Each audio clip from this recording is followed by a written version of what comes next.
Hello, everyone, and welcome to What's Your Mess? Mental, Emotional, Social Status of Life. And we have another special guest with us today, Mrs. Freda Mitchell. Welcome, Mrs. Mitchell. And if you want to let everyone know who you are and what you do. Hi, yes, again, my name is Freda Mitchell. I am a survivorship mentor, which I mentor cancer patients in unlocking their inner ability to achieve their tangible goals. And I am a cancer survivor as well. Oh, wow. Awesome. We're about to have a great episode today, guys. So, Mrs. Frida, could you tell everyone a little bit about what your mess was that you had to come out of? Well, I think I've had several of messes, okay, but the most the biggest mess of my life was the cancer, being diagnosed with cancer. That was a big mess.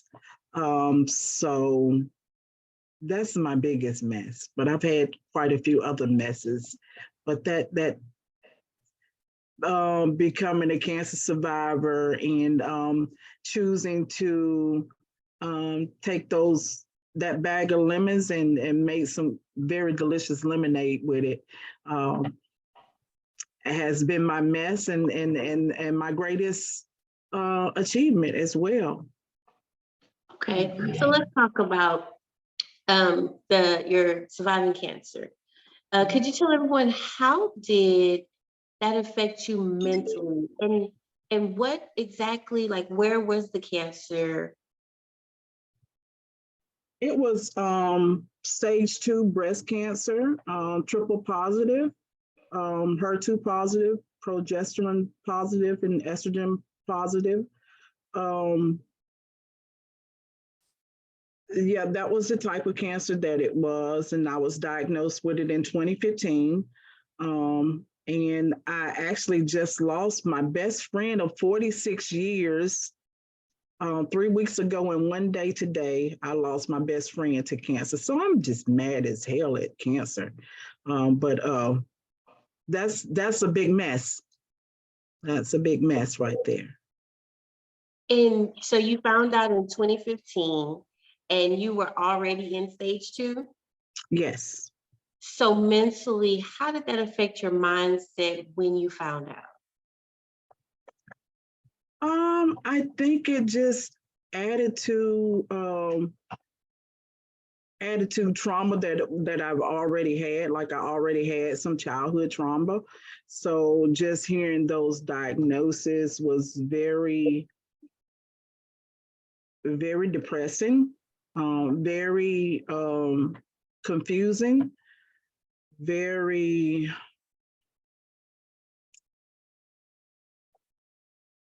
It just kind of felt like at the moment like a death sentence.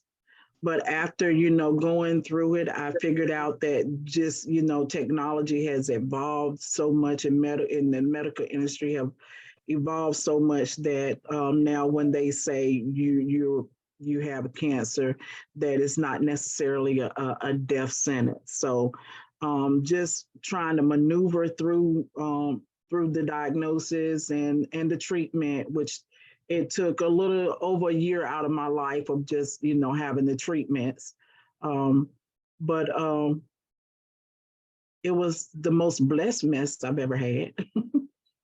Okay, Mhm. the most blessed minutes, but in that moment, like you said, it was very depressing, and it added to all the other trauma that you've gone through in life. Emotionally, how were you feeling? How did you handle it emotionally at that moment? Um, I think because I'm a pretty positive person, anyway, that I just chose to look at it from the positive, perspective. But I certainly was very shaken, by the diagnosis, very shaken, um, scared, I was afraid. I was nervous. I didn't know, what to expect. I didn't know how it was going to end. Um, so yeah, it was very scary. I would say it was very scary and just very confused. It was a very confused time of my life, very scary time of my life, and a very I would say sad time of my life, especially for my family, my children. I'm a mother of 3 boys and a grandmother of 5 boys, so it definitely put some worry on them.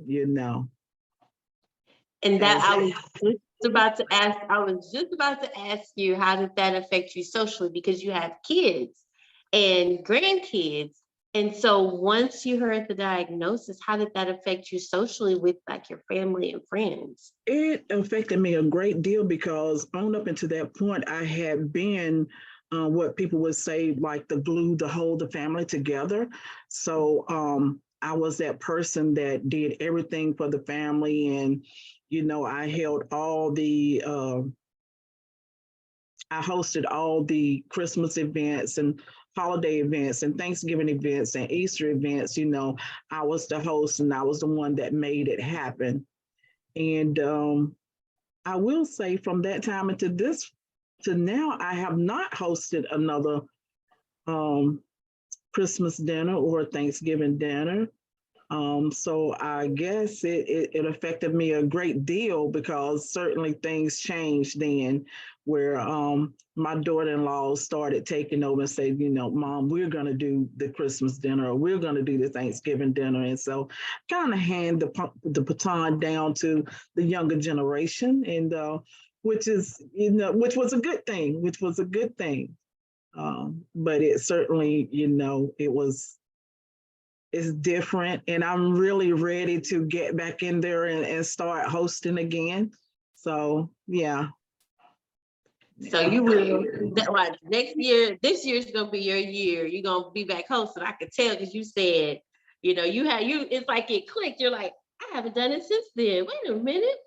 So that was the next question I was gonna say. Your status of living. So you got the diagnosis, you're having to, change a lot of the things that you were doing in life.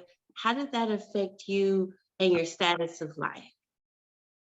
It affected me a great deal because I was so confused and such at a bad place where I was like, I don't know whether to go left, I don't know whether to go right, I don't know which way to go, I don't know whether to stand still, and then just being that energetic person that's used to doing these things and used to doing this and doing that, and then when your body is saying, I don't want to do that anymore.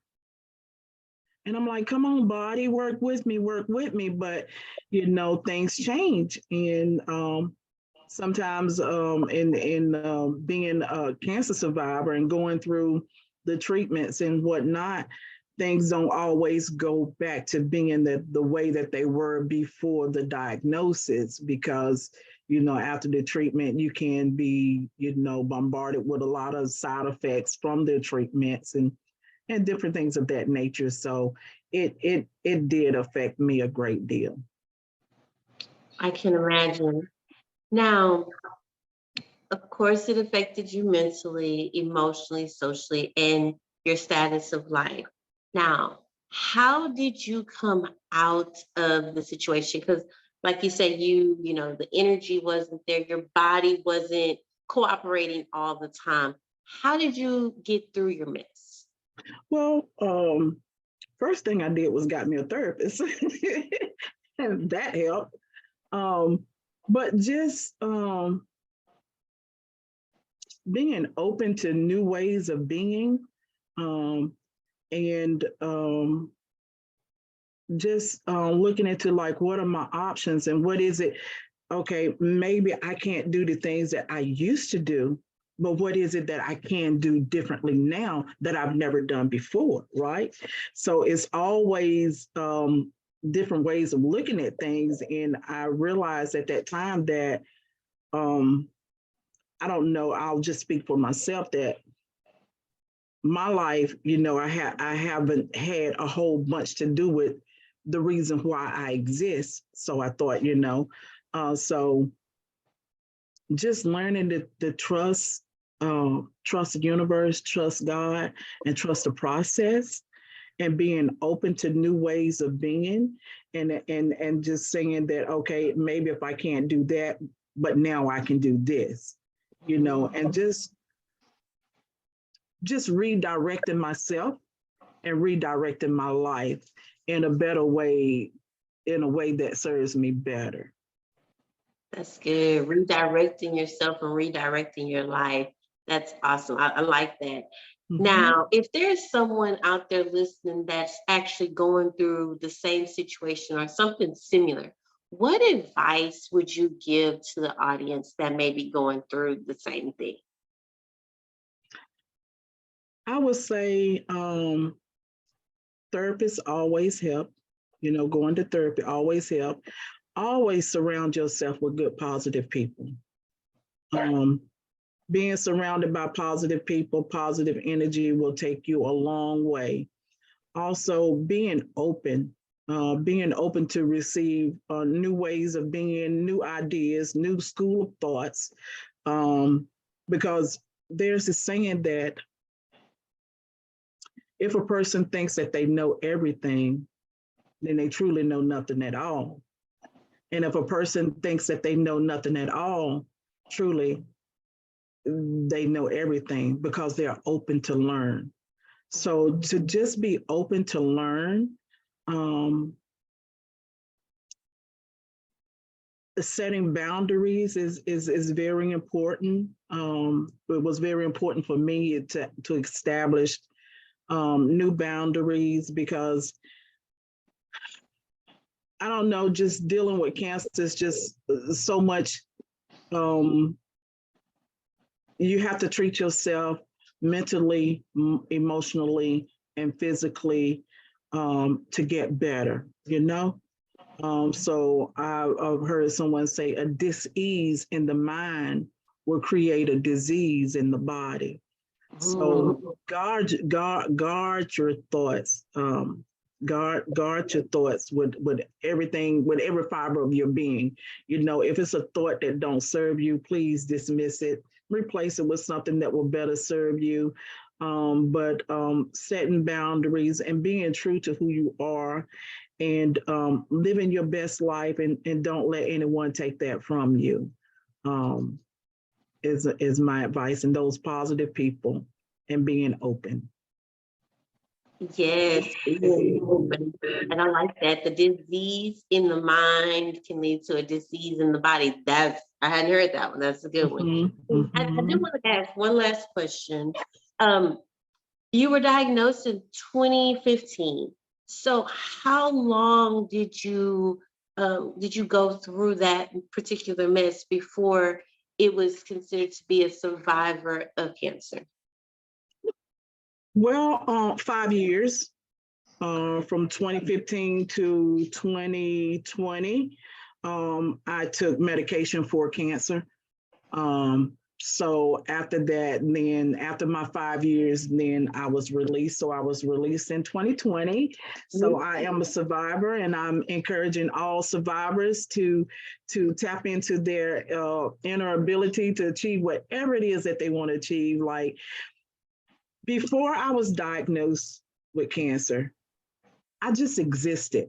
You know, I took life as it came, you know, whatever it throw my way, okay, I'm dealing with it. I'm dealing with it. So I was just existing. But now I'm living.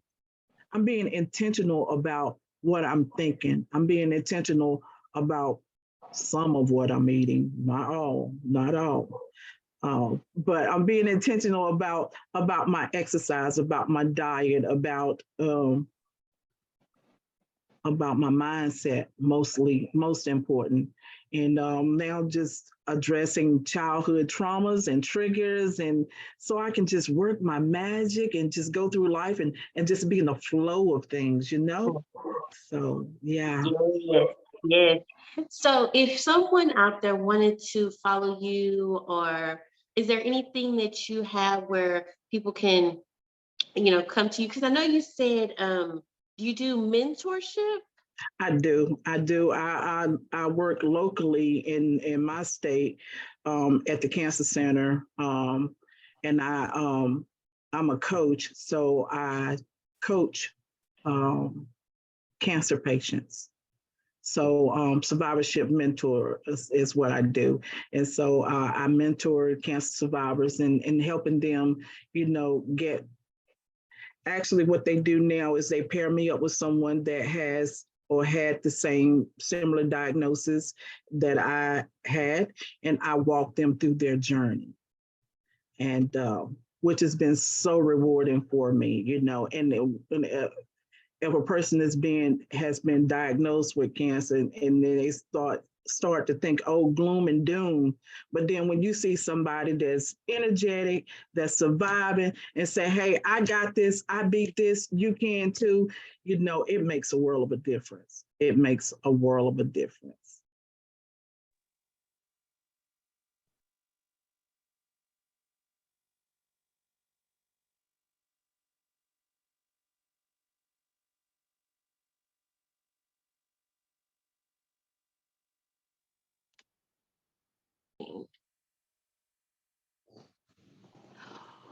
Wow, the fact that you help those that are going through get through. I think that that is so awesome because I have friends that have gone through breast cancer and surviving, and then I have, other friends that I know who have others, and you being a survivor mentor, that is awesome because they need someone that's going to help them stay positive as they go through that particular mess of their life. And the fact that you do that, I just thank you. That is much needed. And if there's anyone that is going through it, you have any social media that they may be able to follow or contact you at?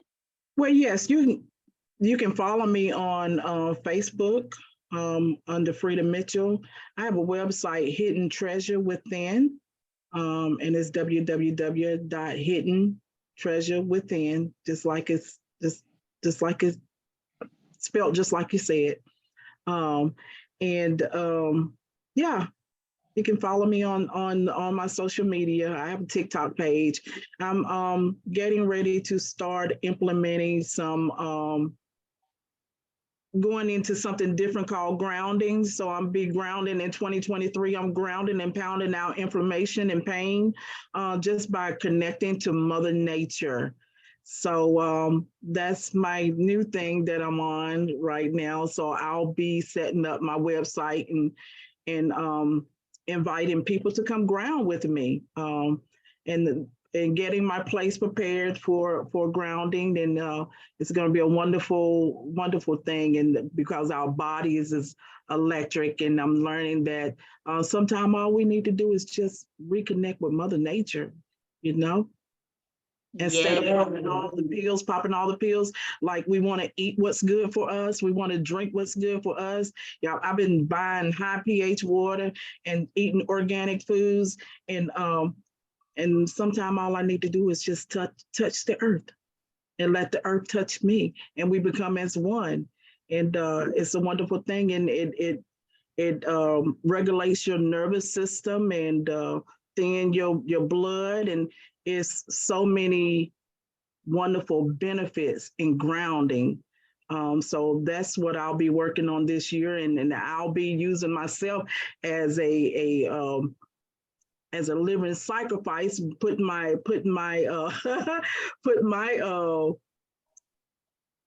medical history out there, the things that I've been diagnosed with, which was after I was diagnosed with breast cancer. Then I was diagnosed with lupus and fibromyalgia and a few other things. But I'm stomping them all out.